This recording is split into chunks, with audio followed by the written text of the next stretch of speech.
All right, folks, good day and welcome to episode 15 of Growing Your Successful Business, the podcast all about small and medium-sized business. We talk about all kinds of things week to week. This week we have a super cool guest, Abby Cates. I can't wait for you to meet her. Before we get to that, I'll just remind you all, if you're listening to this, you might want to stop and check out our website, which is growingyoursuccessfulbusiness.com or brianlharding.com. There's all kinds of cool links on there to different ways to listen to past episodes of this podcast and things like that. You can always shoot me an email at brian@brianlharding.com. And don't be afraid to tell a friend or a coworker or a family member about our little podcast here about it's all kinds of free business advice. So if you have a business or you're thinking about starting a business or you're 20 years in and want some fresh new ideas, this is a great place to get some good content from some real experts here. So today we have Abby Cates. She's the owner of the Flip Food Company. You can reach Abby at Abbie, at flipfoodcompany.com, or you can just go right to the website, flipfoodcompany.com, and check out what they're all about. And if you're wondering what Flip is, Flip Food Company makes healthy food convenient with frozen meals that are easy to cook and delicious to devour. They've carefully created their fast and fabulous foods to be delicious and easy to eat while you bounce around doing what you do best, being you. With many options including gluten-free, vegan, and vegetarian, many of which are priced at around $6 per serving. There's no need for food to slow you down. So go to Flip Food Company today and check it out. So welcome, Abby. Thanks for being here. Thank you. For folks listening at home, you've got a pretty interesting story. We'll get to that for sure. Flip Food Company has been around for in different iterations now for about 3 years. Is that right? Yep. So it started out as Knife, Fork, Spoon? That's correct. Right? And then you rebranded and changed it to Flip Food Company. And we'll talk a little bit about that in a little bit as well. But you didn't start out growing up in the food industry. 13 years at the Bremerton Naval Shipyards as a nuclear engineer. And now you're cooking for folks and freezing it and selling it to them at home. So that's right. So take us through this. So first of all, how do you become a nuclear engineer? And then how do you segue from that into food delivery? Well, you become a nuclear engineer because you realize that you finish engineering school and you don't really want to grow up yet. Okay. But you have to start getting a job and doing get paid, something. So I went to the School of Mines, like a whole MINES, not a mime. Okay. In Colorado, and the shipyard recruits there. Okay. So I ended up getting a job, and they train you to do everything you need to do, which was wonderful because my background is chemical engineering, not nuclear. Okay. And then when I was there, it was a wonderful job. I mean, not many people can say they stand on the head of a nuclear reactor and do work on a daily basis. Yeah. So it was phenomenal. Sure. And camaraderie that transcends all camaraderie because you're really working with people in very high pressure situations. Right. But I have 3 kids. And after my first was born, my sister left about 5 weeks of food in the freezer. And I thought, wow, this is a game changer because I'm a new mom, but I'm still a little tiny bit sane because food is very simple. And then 3 years later, we had twins. Okay. And we weren't planning to have twins. So it was a really big surprise.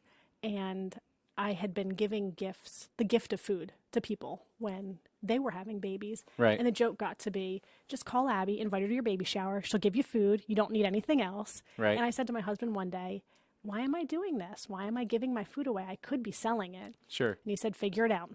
And so it took me about 18 months to figure out. Okay. And I figured out all the licensing and all the paperwork and submitted a couple 100-page document to the county and built a commercial kitchen in Gig Harbor. And off we went. And we have learned and grown and figured it out ever since then. It's just been, the ride of a lifetime. Right. And that's how I got here. Okay. So you were taking some time off for maternity leave, is that right? Or you were deciding you were done working? Well, both. I decided I was done working about 3 years into my career. Okay. But I had to keep paying the bills. Yeah. So over that time, I just took note of if I could do it differently, what would I do? But I also had a really great job with a really great career. So I didn't want to just walk away from that until I knew the time was right. And then after the girls were born, I spent about 18 months doing all the back work to figure that out. And then I literally knew the day that it was right. I went home to say to my husband, I can't do this anymore. I'm going to quit. Okay. And that was his response. Okay. Oh my gosh, how did we get here? Yeah. And he has supported me every step of the way. That's through fantastic. every hill and every valley. And here we are. So you open up as Knife, Fork, Spoon Correct. in early 2016, is that right? January 17. January 2017, okay. And then you do that for a while, and then July 2018, you rebranded to the Flip Food Company. I did. Why'd you do that? A couple of reasons. The word knife, fork, spoon really resonated with me, but it was confusing for people Right, because the table, and I did that on purpose because the table is not set a knife, a fork, and a spoon. right. So I was traditional yet unconventional, Okay, but that's tough for the human brain. yeah, And so people couldn't figure out the website and they couldn't figure out the name of the company. gotcha. And I just decided that also the longer I'd been in the food industry, the more I realized there's a lot of things that have room for improvement. Right, And so I wanted to be, instead of waiting for someone else to be the catalyst for change, I just decided I don't have to sit back and wait. I can be the catalyst. So one day at a time, I can just start to flip the industry on its head. right. And that's where the name came from. So that's quite an undertaking that you're talking about there, changing an entire industry that's been around as long as people have been around. Well, yes. And I don't have any false impressions that I'm going to change the entire industry tomorrow. Right. But I mean, there's so many people in this small area. If we can just impact one person a day at a time Sure. and show them. And so that's part of the conversation we'll have about bringing local food in. Right. You know, it tastes amazing. And Right. what can we do to support our local economy with local food and local small businesses? Sure. So for most folks, when they think about buying frozen food and having it delivered, they're picturing something that's full of all kinds of stuff that they can't pronounce, they don't want to eat. Yes. And I'm guessing that that's not your model. Nope, that's not our model at all. We make things just like you would, sliced and diced and prepped. And then instead of putting them in the oven, we put them in the freezer. Okay. And the freezer that we have is a beast. So it cools things off really quickly so the quality is maintained. Good. And then you just take it home, and we've designed everything through a lot of iterations. My kids will tell you that test recipes aren't always their favorite. Right. Just to cook from frozen. Yeah. So you literally take the lid off and put it in the oven or just dump it on the stovetop, and dinner's ready. Wow, fantastic. That's super good. I mean, people are working more hours now than probably ever. They're multitasking now more than ever, especially, having kids that, if you got a kid who's past the age of 7, you're either going to soccer games or t-ball games or dance recitals, or that's kind of your life from age 6 to age 12. True. Is just being the chauffeur and a butt in a seat to watch a performance that you've already seen 37 times. So cooking dinner, it kind of gets put to the wayside, of course, and folks are eating at places, fast food and stuff like that they then go step on the scale 4 days later and regret. And you're trying to figure out how to bridge that gap. Is that right? That's true. And not only do you regret it when you step on the scale, but your brain feels it and your body feels it. So when you eat the fast food, you just don't feel quite as good. Well, this is super awesome. So, I mean, and I, again, as I was reading earlier, when I was looking at your website, things are like $6 a serving. That's for our microwave line, they are. It's not super expensive. You're going to spend that if you went and got a burger and fries and a milkshake. You're going to spend more than that. Absolutely. So the pricing is right. So that's really good. So you go from being a nuclear engineer and very analytical job to now taking on the world of food. Correct. You open your doors in January 2017. What were those first few months like? So you had it all figured out. You spent your 18 months doing research. You knew exactly what you needed to do. And then you opened the doors and orders just came flying in, I'm guessing, right? Well, actually, I had a test group to help me. I did a practice week to see what the whole thing looked like. So that first week, I did have orders flying in because I'd staged everything to work out that way. Sure. And then all of the things that I hadn't anticipated happened. Right. When you buy a can of beans, you need 2 cans of beans for 1 pound of this. And so nothing's a 1-for-1. Right. So figuring out all those nuances of, now I've got extra of this. How do I use that in what recipe? Right. And so that turned into a fairly interesting dance Sure. that I had not anticipated at all. Okay. So then now you had the storage issue, but the purchasing quantities and all that kind of stuff to figure out. And it takes money to buy food inventory. Yes, and it does take money to do all this, doesn't it? It does take money. So just figuring out how that all worked and all the startup costs, building a commercial kitchen went over budget and over schedule, just like many things do. So you come through engineering school. Yes. Obviously, pretty smart person to figure all that out and get through there. You set. literally are standing on nuclear warheads and changing the world there. And then you go to running a small business, and I imagine you walked in thinking, I got this figured out. This can't be that hard. Absolutely. And then you figured out it can be that hard, right? I did. And I still think that the shipyard prepared me in many ways to be successful. But one of the things that I learned is when you network in the government, you're in a very closed community. It's not the same as networking when you're a business owner. Right.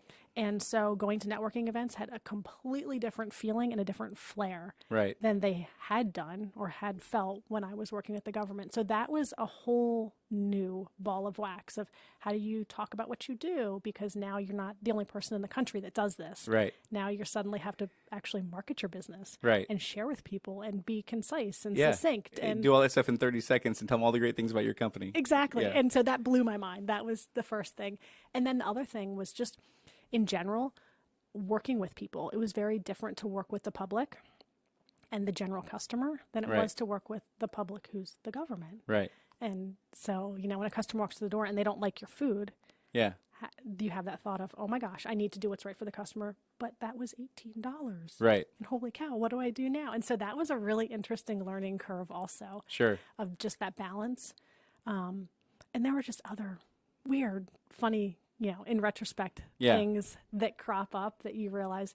I had done a ton of public speaking, and standing in front of a room in a networking group is not the same Right. public speaking as when you're standing in front of a room of government employees. Yeah, and you're doing your PowerPoint presentation to the government about why we're going to check this box and then fill this order and we're going to do this, and then now you're talking to folks about your baby. Yeah. And if they don't like your baby, they're calling your baby ugly, and nobody likes to have an ugly baby, right? And nobody likes to look at PowerPoint either. So Right. now you have an ugly baby on your PowerPoint slide. Right. It's just, it's all those little things that pulled together. So I really felt very, very prepared to enter the entrepreneurial space. And I look back now, almost 3 years later, and realize I was completely unprepared. Right. And it's just, I laughed when one of the Pierce County building departments had said, well, we need to have a white paper written about that. Oh, that's easy. I know how to write white papers. So there Right. were things Yeah. that were really great fits, but by and large, it was a wild transition. Right.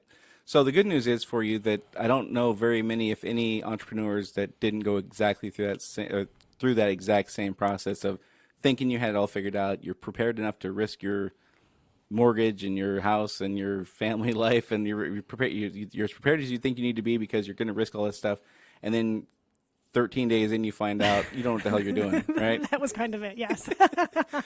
Yeah. So how was that for you? I mean, how were you able to get through that? Well, for one, my husband is absolutely supportive. Awesome. And so he's not interested in being part of the business or learning. That's not his forte, nor is it his Right. skill set, but he's willing to support me. And so Good. he takes care of those little people that we call kids, and Yeah. he feeds them, and he lets me go do what I need to do in the evenings. Perfect.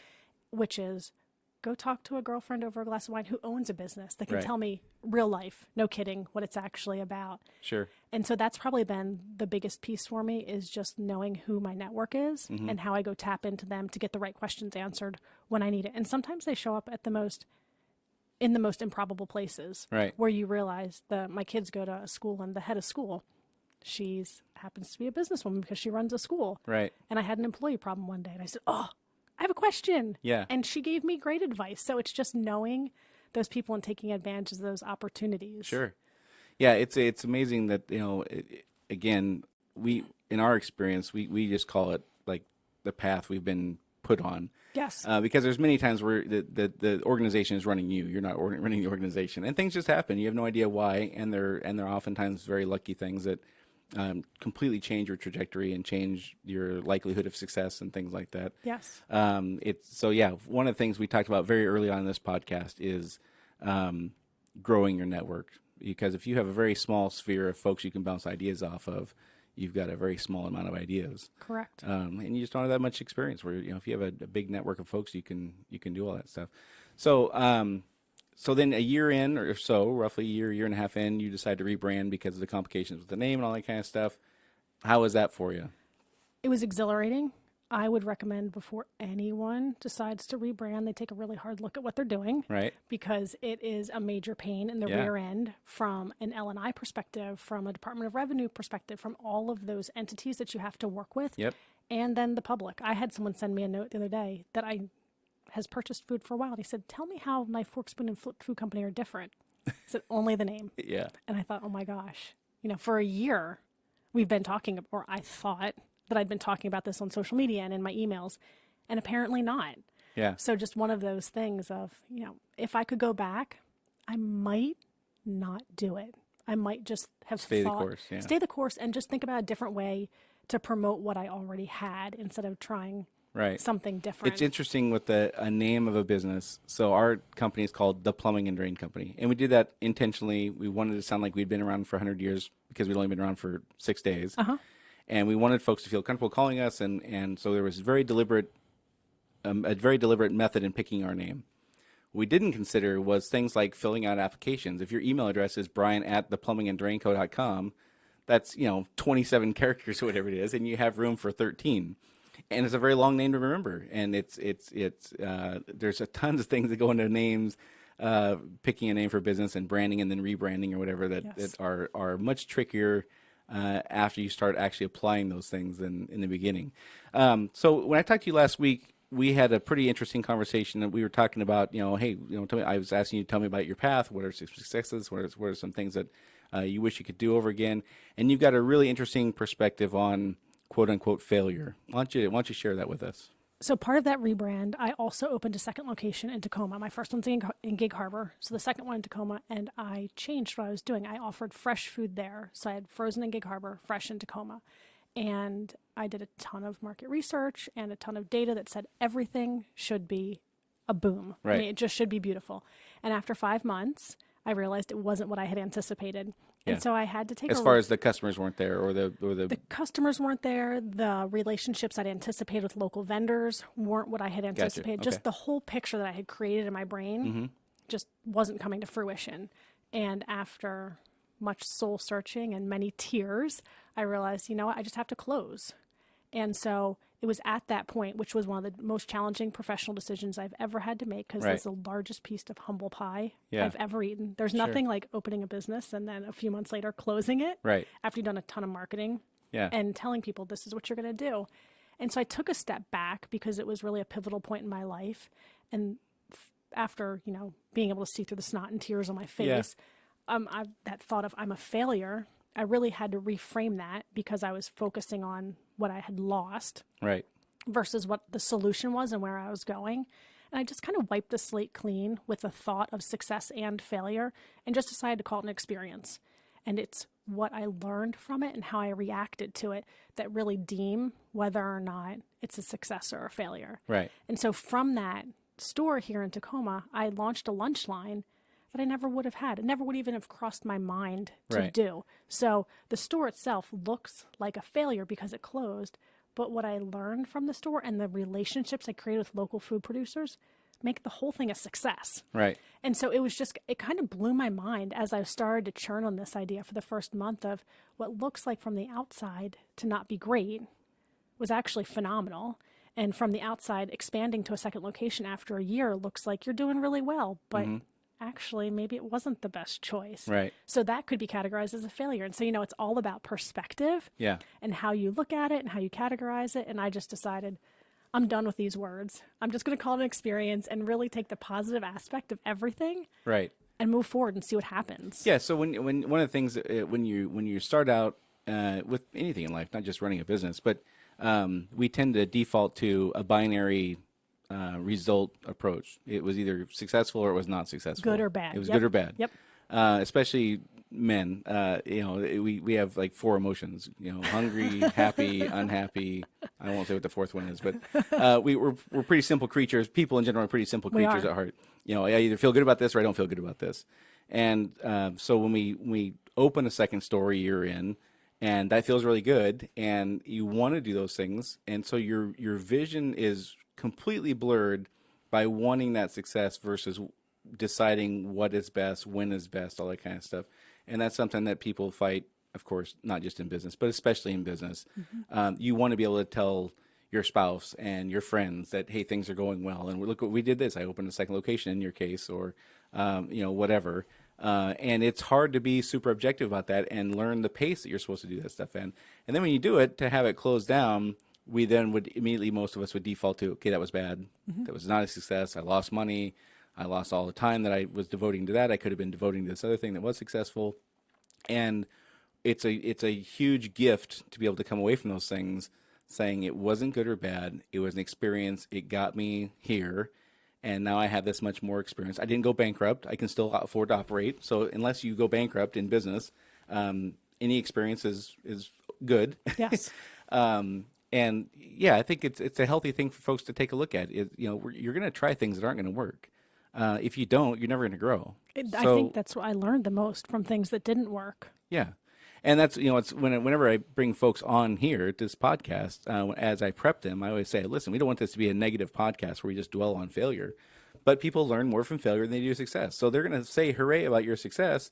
Bring 3 of those, but bring 12 of failures, because that's where we're all really going to pay attention and learn, right? Absolutely. Well, and they rock you a lot harder. Right. You're going to pay, if everything's glorious and there's unicorns and the balloons are floating, you just tend to be a lot more complacent than when you're sitting in your car thinking, oh my God, I'm not even prepared for this meeting. I don't even know what I'm doing. What all those negative thoughts that we create are. So it's so much easier to take that and move it to a place of learning than all the balloons and unicorns. So you said that after you closed down this location, which you had poured your heart and soul into, you'd done all the research, the stars were supposed to align, they didn't. Yep. And you have to close that thing, and you made a decision to not look at it as a failure, but look at it as an experience. Curious how you just flipped that switch. I think a lot of folks would love to hear how you just decide one day, I'm not going to call this a failure anymore, and this is going to be an experience, and I'm just moving on. Well, it took a solid few weeks for the switch to flip, but I think the moment that happened for me is I have a friend who I'm so blessed to have her in my life, and I called her, and she said to me in no uncertain terms, you are focusing on the problem, not the solution. Until you choose to focus on the solution, I do not want to hear from you. Nice. And that was it. And that was the end of the conversation. And I'm speechless. I'm still sobbing. I can't hardly see her phone through the snot on my face and the tears to dial her phone number. And that's all she had to say to me. Nice. That's a great friend. It's a wonderful friend. Yeah. And I was super, super pissed. Yeah, of course. When I hung up that phone. Of course. And I'm pretty sure she felt it across the miles. Yeah. But she also told me exactly what I needed to hear. Right. And so that was the moment where I thought, you're right. I can focus on, I have to call this vendor and tell them that, and I have to close this account, and all these things that felt negative, or, hey, now I can go back to Gig Harbor and focus on the frozen food that I know a whole lot better than the fresh food. And there's this opportunity that I've been trying to get with the frozen food business that I haven't had the time to do. And so after those couple of weeks, it was those words that sealed the deal for me. I can sit and crawl into the rock and hope I die, but I probably won't, because I'm not going to be that lucky in this situation. I have to learn something. Or I can take a new perspective. And my husband said to me the day that I changed my perspective, oh my God, it feels so much better here at home. You're a different person. The kids weren't grumpy anymore. I was less grumpy because it's transition. Sure. But it had such a profound impact on all of us that it became that moment where I realized I had to redefine what lens I chose to look through my life with. Right. And so, again, when you're the business owner, you take on responsibilities that are outside of just making sure numbers make sense and making sure you're pricing things appropriately and you're marketing well. You are the leader of the organization. Absolutely. And so the only person in the organization who doesn't have the luxury of focusing on the problem and not the solution is the business owner. Correct. Employees have that luxury, and many take advantage of that and focus on that a lot. But the owner can't, and for a variety of reasons. One, you're going to be stuck in a rut, like you were saying. But two, if you have employees, who the hell wants to follow somebody who's focused on the problem all the time? Nobody. Right? Nobody. You're never going to leave. You're never going to keep a good employee if all you are is a naysayer walking around talking about how screwed up everything is and how this should have been this way and too bad that wasn't that way. You don't have that luxury of having that outlook and having that thought even, or if you do have that thought, certainly not expressing it.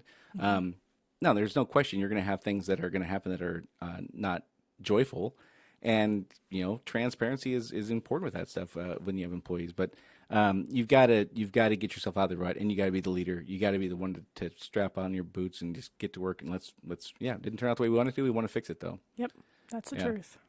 Yeah. So you went through a few-week mourning process. You got slapped upside the head by your friend. Again, great friend. Not. I don't know a whole lot of folks who are willing to risk their feelings of the friend to really say what they need to hear. Shows me how much she cares. Yeah. No, that's fantastic. And we were talking earlier about having a circle of people and your network and things like that. That's one of the things your network can do for you also. If you're around Absolutely. successful people and you're exposing yourself to that, at some point they're going to say, quit bitching and get to work. Yeah, pull your head out of your ass. Move Right, on. right, right, right. That's a invaluable tool to have for sure. So now, as you go through things, you've also taken this burden off yourself of having to have this feel good result on everything you try. Yes. Now you've accepted, okay, there's going to be failures. It's not again, unless it bankrupts you, that would be bad, obviously, and then nothing else matters after that. But short of something like that happening, you're okay now trying things and having a less than desirable result, but really extracting the learning lessons from that. So how do you go through the process of doing that? So you mentioned trying the lunch food line, which never would happen. That's a great example in that case. What are other things that you've seen as you experience what would be quote unquote a failure, but you've been able to pluck out, positive and silver lining kind of stuff? Well, one of the things I learned is for me having two locations was I didn't have the infrastructure within the company to support two locations. So I was stretched too thin, Right. which meant I wasn't paying attention to some of the really important things and I wasn't present. And so I did an event in Gig Harbor probably 2 or 3 weeks ago, their Maritime Festival. And I saw a ton of customers that I used to see all the time. And so I took a really deep breath and asked the hard question of, Right. I haven't seen you in a while. I'd love to know why. Why? Yeah. Why? Like, what happens? Oh, well, when you went to Tacoma, we had no reason to come back. Oh. Oh, oh boy, I guess I'm part of the brand. Yeah. I mean, light bulb, of course you are, but Right. it's so obvious, but it's so subtle at the same time. And so rebuilding those relationships, not easy information to hear, but so important because now I know how I have to present the business differently for Right. those people that were really part of that relationship of the business. They ate the food because of the way it was made. And Sure. so that was a huge piece for me. And then there's the other pieces that just those intangible things, like I'm more engaged in the food making process. So I'm tasting it. And so I know if we got a batch of mustard, that the mustard itself was super, super salty. Right. So it changed the way the meals that were made with mustard tasted like. Right. And I would have overlooked that before when I was stretched too thin. Sure. But now I eat it and I think, oh, something's weird here. What's Right. happened here? So do you have employees making the food, or are you doing all that yourself? doing still? that again You're doing that now. again. So Yep. you had employees at I one did. time, right? So it's interesting when you hire employees and you begin delegating the things that you will one day want employees to do. Yep. So you can do other things, focus on bigger global things. It's interesting what happens when you dive back into those tasks, isn't it? Oh my gosh. Yeah. Those blinders were removed and the things you take for granted. I never would have assumed that one bottle of mustard in our case of 6, and we're talking gallon mustards, Yeah. would taste different than the rest. Right. And so that was just, very eye opening. Right. All those little nuances, or, you see 6 people unsubscribed to your email this week. I know that person. I wonder why they unsubscribed. Right. Well, it turns out that when you ask them, they're sick of getting 2 because you send it to 2 mailing lists. Right. Oh, I guess I need to do a little bit of cleanup. Right. And it's just all those things that you take for granted that Yeah. that really help. It's helped me create the infrastructure of Sure. what it needs to be to run a business. Yeah, and one of the reasons why I do this podcast is, depending on who you listen to, what books you read, everybody says you should spend 50% of your time on their thing. So some folks you got to spend 50% of your time on prospecting. Some folks you got to spend 50% of your time measuring results. You got to spend 50% of your time doing sales. You got to spend 50% of your time creating relationships and networking, or working with your employees. Or there's only so many 50% out there. Now you're at 300%. You're 642%. Exactly. And you're not sleeping. And you're not sleeping, and this is why people work a million hours. That's why entrepreneurs, by and large, don't sleep very well and things like that. And their health suffers and their family suffers. Yeah, and yeah, everything all else. that stuff happens, and so it's really important for, again, one of the reasons I do this is for folks to kind of get a flavor for where you should be spending your time. So that aside, I'm not saying to spend 50% of your time doing this, but one of the things I would recommend for folks is, as you begin to scale, as you begin to hire employees, and you get further and further removed from the actual product, you've got to commit some time to jumping back in there and Yes. getting involved in the tasks that are the least important to your overall role. In our case, we do plumbing and we fix water lines and stuff like that.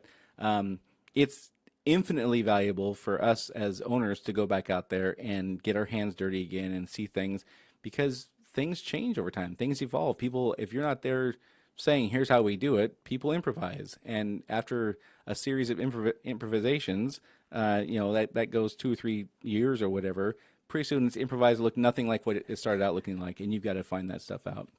And so I say that knowing that we're all short on time, and knowing that this is not going to be something that's up on the top of your list of things to do. But if you have employees and you have scaled like that, I always recommend to folks, get out there and get your hands dirty again, whatever that task is. Even if it's just 1 day a quarter or 1 day a month, whatever, whatever. You got to figure it out, and you got to see what your employees are experiencing that's different than when you were doing it. Yes. Those roles can change, and the rules can change, and all that kind of stuff. And the other thing I learned was make sure you know what questions you're asking. Right. When you sit down to do those, when you go to dig in with an employee, because I asked a question that I got a great answer to, but then when I actually went and did it myself to follow up a little bit more, I found I hadn't asked the right question because the answer I got when I did it was a completely different answer. Sure. So it's really about knowing what those pieces of data are that you want, and getting them. Otherwise, you're getting the wrong picture. Right. And that can knock your socks off. So we have this. We have 2 things then. So one, you've got the lesson with opening a second location. You were entirely spread too thin for. You weren't prepared for that as far as your infrastructure of the company. Correct. There's only 1 U, and you needed 2.5 U's at that point to make that happen, right?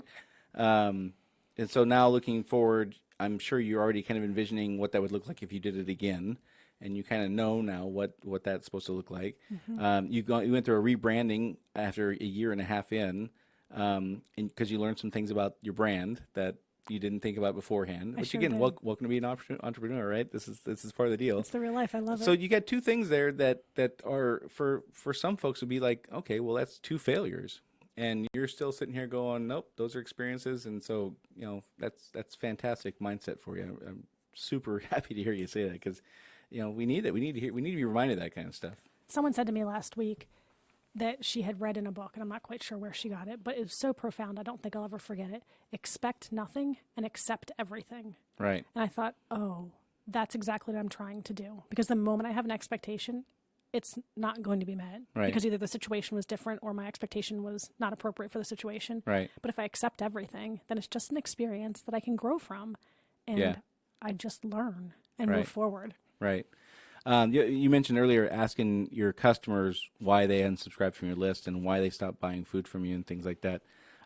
This is why I tell folks to not put owner on your business card. I don't believe you're going to get as honest an answer if it says that you're the owner. Again, people don't want to tell you have an ugly baby. But if you say, I'm babysitting this baby, I'm a nanny for this baby, what do you think? Oh, geez, I'll tell you the truth then, right? Same thing for your business. What a cool piece of information. If you tell them you're the owner, they're going to filter that through how bad do I want to hurt this person's feelings, and they're going to gauge their honesty based on that. So we don't ever refer to ourselves as the owner. People know we are. They learn our story, and they learn who we are and things like that.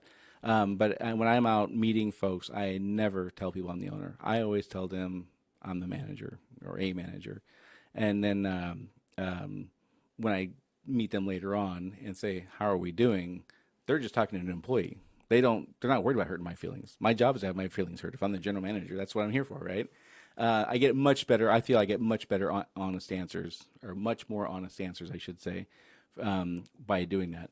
But again, I know when you're a sole proprietor and you're the only person, it's a different story. Then as you scale though, that's one of the things I would recommend for you is to unplug that owner title from your business card. I think that's phenomenal advice. I love that. Okay, so then, but you've had some success too. It hasn't all been sorrow, right? You've had some fun things that happened. And I should also mention that when you were in Bremerton shipyards, you didn't just do nuclear engineering. You also did leadership training, process improvement stuff, which for those of you who've heard more than 2 of these podcasts know what a geek I can get on process improvement. So I'll spare the folks listening that. But one of the things that it's interesting compared to what you said earlier, measuring results. So you knew specifically, and I'm guessing you probably charted this or something like that. I love Excel. How many, yeah, Excel's my favorite application for sure. How many people per week were unsubscribing from your email and things like that. Talk about in an industry that has nothing to do with process improvement to the average person listening. what those what are you measuring? What are your KPIs? How did you decide what they are? Why do they matter? So what I thought they were going in are actually different than what I measure. I thought going in they would be number of meals I sold or number of customers that walked through the door. But that is important for the bottom line. Mm-hmm. But I think the true KPI for me is that networking and that connection, because I've learned that my revenue comes not solely, 99.9% from word of mouth business. Gotcha. So it's who am I meeting and what are they hearing? Right. And how are they hearing it? Because I can say something, but it might not be what they hear might not be what I intended for them to hear. Right. So following up and building that relationship and helping them understand how we work together. So that's been, much to my surprise, probably the most important thing for me. Am I sitting behind my desk and banging out emails, thinking I'm doing something? Right. Or am I getting out there meeting people and putting a face to a name and having a real conversation? Because that's where the rubber meets the road. And there's a simple test to figure out if you're doing the right thing. And what's that test? The test is if you're uncomfortable doing it, you're doing the right thing. Yes. If you're comfortable sitting behind your computer banging on your Excel spreadsheet and you feel really comfortable measuring your results, but the thought of going out and meeting somebody new to sell your product makes you feel squeamish inside, then that's the right thing to be doing. You need to walk out the door. You need to walk out, like you said, get your butt outside and get to work, right? Well, and that's when I found that I make the big sales. Right. When you're sitting down and they're not going to say, oh, I want to try a meal for $18. They'll say, can you sign me up for this? And right there, if you've got hundreds of dollars of sale. Right. Okay, that was worth my 2 hours. Yeah, so absolutely. much more Right. than just trying to put another Facebook ad out. Right. Or send an email to someone that you've never met before that's probably going to delete your email because they don't know who you are and they don't care. Yeah. And so that's been one of the biggest learning pieces for me is coming from the aspect of strategic planning was this book that you created and put on the shelf and you stepped through page by page. That's not real life. Yeah. And the other thing with going out and meeting folks and making active sales is you learn why they're saying no, or at least why they say they're saying no. Mm-hmm. Why, those aren't always the same thing. When their real no might not be the one they give you. They're always, 76% of the time going to say it's too expensive. It doesn't matter what your product or service is. They're going to say it's too expensive. But most of the time that's not true. Most of the time they don't see the value or they don't think they need it or, whatever. But you won't even know what those other answers are that are probably more honest if you're not out eyeball to eyeball with a customer making a sale. You just sit behind your desk and you make your assumptions and you make completely incorrect decisions based on your completely incorrect assumptions. So true. And unless you're out seeing people and knowing what they're thinking what's their body reaction, what's their body language when you present this thing to them? Are they like, geez, get me out of here? Are they like interested and they see the price and they kind of, their face changes? I mean, you can't measure it. You can't see that stuff sitting behind a desk. You have to get out. And you can't ask the question of, oh, I didn't expect you to react that way. Right. And then you can have that conversation that's part of the emotional piece that gives people the insight behind what's actually happening up here. Right. And when they say no, there's no rule that says you can't say, okay, I appreciate you considering this. Can I ask you just be completely honest with me and tell me why? And if you're sitting face to face, they will. Yeah, and most of the time they will. If you're just completely transparent and say, I appreciate you taking the time to consider this. I know it's not a good fit for you. I'm not going to ask you to buy it anymore. I had my shot. But can you just be completely honest with me and tell me what it is about the product that you didn't like so I can try to improve it for moving forward? And if you ask that question, people are going to answer that completely honestly, I would guess at least 80% of the time. And it builds your credibility. Right. They now have connected with you as the human, not you as the business. Right. So you're 3 years in. You're still early. You're still you got a lot of exciting things ahead of you. Yeah. What if you could tell if you were sitting in front of a graduate class of kids coming out of business school and they all had their idea they're going to go conquer the world selling their widgets? What would be the number one thing you would tell them to get ready? All the playing in the world probably won't give you what you need. Right. So build your network and trust yourself. Right. And be adaptable. I mean, adaptability is the thing it's the fluidity. It's that go with the flow and purple's not working, but they want blue. Let's give them blue. Let's figure out how to do this. And so just that ability to change the fly and take nothing personal. Yes. Because it's not. It's not. It's not. Yeah. That you mentioned it, that would, I don't know if it'd be number one, but it'd certainly be in the top 5. Don't take anything personally. It doesn't matter the situation. If I extracted myself out of it and put John Doe into it who had the same title as me, the person would treat them exactly the same. It has nothing to do with me. Nope. Nothing. It has nothing to do. It's not, just, but again, we're people, so we forget that in the moment. That's exactly true. And I had something else, but it seems to have escaped me, so it's not. Well, you mentioned something like agility. Just, you have a strategic plan, and some folks are either completely reckless with that, and yeah, it's the plan, but we're going to do whatever we're going to do today. Today's Tuesday, so now we're doing this. Or they're completely rigid, and the plan is the rule book, and you can't deviate.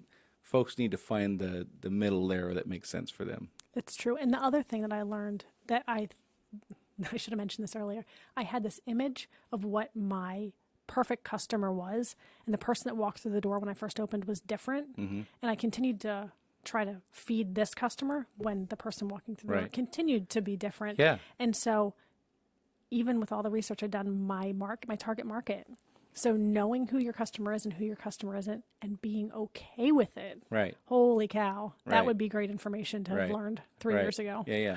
Good. Well, hey, I'm super excited for you. You're off to a super, just a fun path. You can tell that you're very passionate about what you're doing. You really care about it. And for those of you listening, I'm sure you gathered that she's probably not, we didn't ask you specifically, but I guess you're not dumping a bunch of what's the preservatives? Yeah, preservatives and maltodextrin and all whatever that, I don't know. Not a single one. Yeah. So it's all healthy food. It's all preservative free. It sounds like. So if you're one of those folks who's really busy and you don't have time to make a healthy meal and you're tired of eating fast food, give the Flip Food Company a try. Again, you can reach Abby at Abby ABBIE at flipfoodcompany.com, or just go to flipfoodcompany.com and check out their menu and all the different things they have there.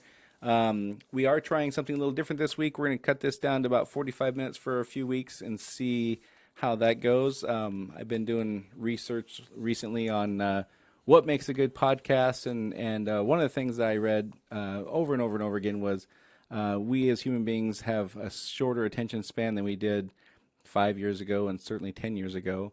And so 45 minutes is kind of a sweet spot that many folks say to aim for. So we're going to give that a shot for a few weeks and see how it goes. And let me know if you like that change. If you don't like that change, you can, again, send me an email at brian@brianlharding.com.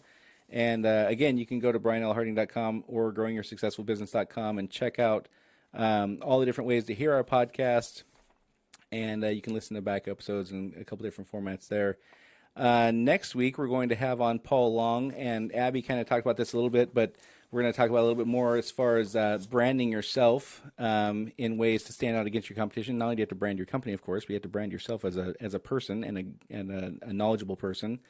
And Paul Long with Timberland Bank is an expert at that. You'll hear all about that next week. So tune in for that. Abby, thank you very much for coming on again. It was awesome to have you. I'd like to put one more quick plug in. Yeah, please. I want to start using a lot more local ingredients. So if anyone knows a local farmer or a local institution like a hospital or a school that wants to use local meals, give me a shout. That's I awesome. think that local is delicious. Yes, I agree. And healthier too, I suspect, yes?